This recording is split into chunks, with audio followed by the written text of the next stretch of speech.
And some celebrity appearances and performances complementing last week's DNC. Joining me now to discuss the celebrity effect is Stefano Da Frè, actor, director, producer, and co-founder of Rosso Films International. Stefano Da Frè, thank you so much for joining. Thank you for having me. It's great to have you on. Stefano, so the DNC ended with high energy for the Democratic Party last week. One of the things we saw was the integration of pop culture and hip hop, which the Democratic Party has been known to leverage throughout their campaigns. What kind of momentum do you see these efforts giving the Democratic Party? Well, first of all, thank you for having me on your show. And I think the first thing to say is you can see that it has an effect on the battleground states. Immediately, you see culturally it has an effect in places like the massive difference in the DNC and with Kamala Harris's campaign in women being galvanized, revitalized in this campaign. So we see it has a positive effect among women of, in the Gen Z, millennial, and also, in the boomer generation. So we see that those cultural aspects really have an advantage and play towards, the cultural aspects of Kamala Harris's campaign. So based on your experience in the film industry and being in the, that orbit, how powerful is a celebrity endorsement?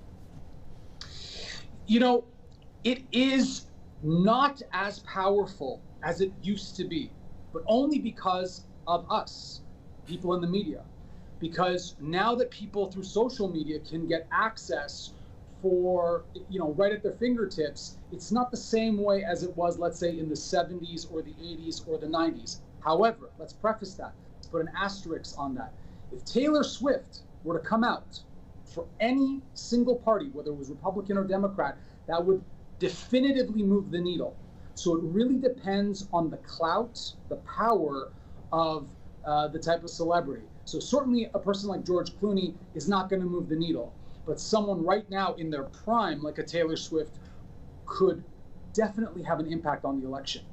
Sure, the Taylor Swift endorsement certainly coveted, and I think a lot of people are kind of speculating, she's previously endorsed Democrats, and if she plans to do that this cycle, what will the timing be? And I wonder what the best timing ultimately may be to do such a thing. And, before I have you, answer that, do celebrities feel pressure to support candidates, and are there consequences for those who endorse one ticket over the other? Well, I think that it is no secret to your audience that in the artistic community, I'm a member of SAG-AFTRA and part of the Directors Guild, you can tell that there is a heavy leaning on the left, right? Whether you're progressive left or center left. So people who are Democratic, there's an overtone of Democratic voters, but if you're Republican, you keep that hidden. So the pressure for being Democratic is quite large.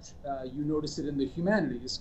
However, I would say that Republican endorsements are, like James Wood and John Voight, Clint Eastwood, you're often made fun of. And so it doesn't necessarily benefit you in your career to come out. And that's why, just to touch on the Taylor Swift aspect one more time, I don't know that for her endorsing the Democratic Party, it's a calculations game, right? It's a numbers game. If she alienates the other 48% of the country, it's not a smart move, unless she feels very drawn to the policies of the Democratic ticket.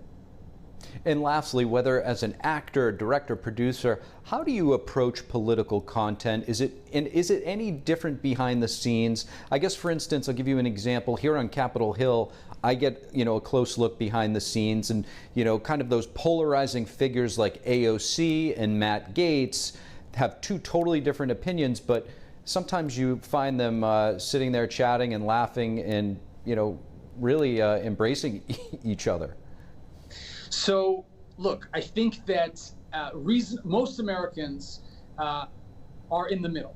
They're, they are moderates, whether they're moderate Republicans or moderate Democrats. And I think the problem is that so much of the fringe elements, whether it's the progressive left or the really ultra conservative right, gets the loudest microphone.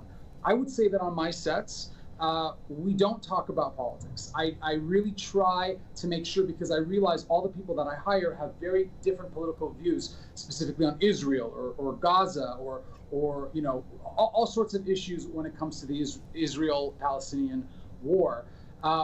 Having done a documentary that is on Amazon Prime called The Day I Had to Grow Up, I always aim not to overly editorialize my films and treat the subject matter of content for films that I do that are political documentaries to try to find common ground, especially when I'm showing a Republican and a Democrat by contrast on issues. It's important because this country has to live together. We have to be together, so we need each other. Stefano Da Frè, very important discussion, and really appreciate you joining us. Thank you. Thank you. And that is all we have for you this evening on the Capitol Report. For round-the-clock original news coverage, visit us at ntd.com or download our NTD mobile app. From the nation's capital, I'm Steve Lance.